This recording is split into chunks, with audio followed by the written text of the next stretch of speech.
So what I did here is I graded that low and that low. All right. So if I want to be looking for PD arrays that's going to explore below this and tackle this sell side liquidity, as I indicated yesterday, that I was looking for a scenario where we consolidated in this range here. Because if it can do that, I can sell short in the premium side of that range. That's divided by this little red dashed line here. That's equilibrium. So anything above here, go short would be a wonderful area to explore shorts to see if we can get below this low one more time and then attack that area as I indicated yesterday. So let's just borrow this little box here. You can see it was utilized there. Well, I want to be looking where said algorithm should use old price data.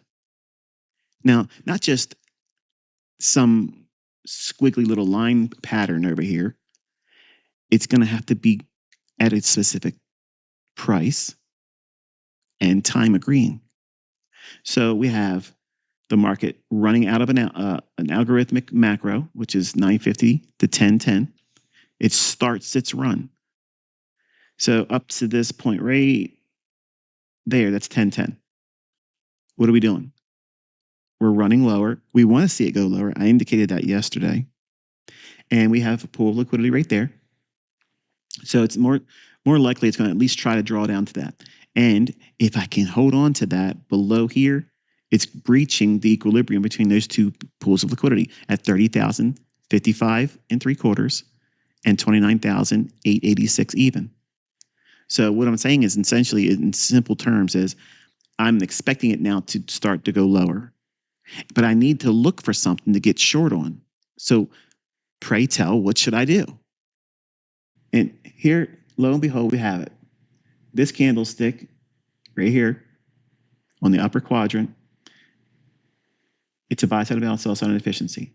When it just so happens at the time I'm looking for lower prices, it could be utilized as an inversion fair value gap. Well, that would be interesting. That would be interesting if I could finesse. But we're looking at this buy side balance, sell side inefficiency. That's going to act if we get below it. Inversion fair value gap. What makes this one so good is because it's anchored to a gradient level. Where have we heard that before?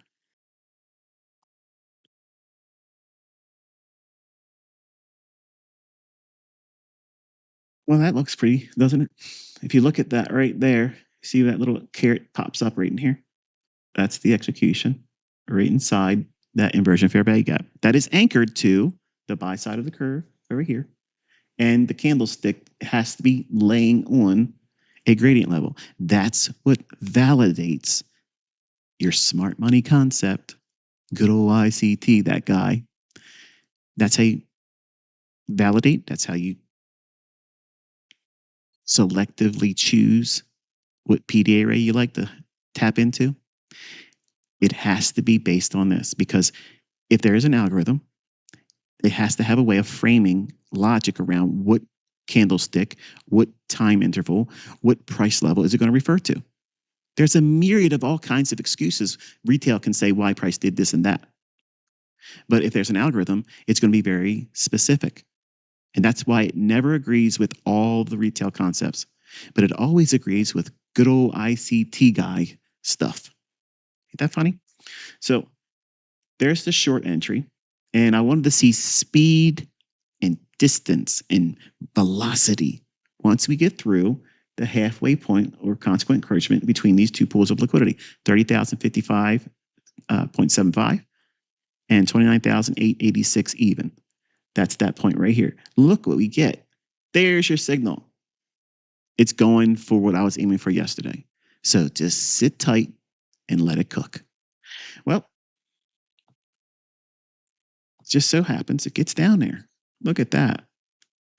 Right there, one tick below that. Boom.